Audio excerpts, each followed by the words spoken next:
শুভ দুপুর বন্ধুরা, আজকে আবার চলে আসলাম আজকের মেনু নিয়ে। প্রথমে দেখাই গরম ভাত, তারপরে সাথে করেছি লাল শাক ভাজা আর করেছি চিকেন,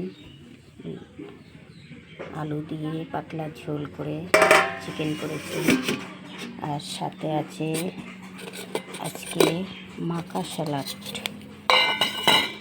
স্যালাডটা কেমন হয়েছে মাখা বন্ধুরা বলবেন।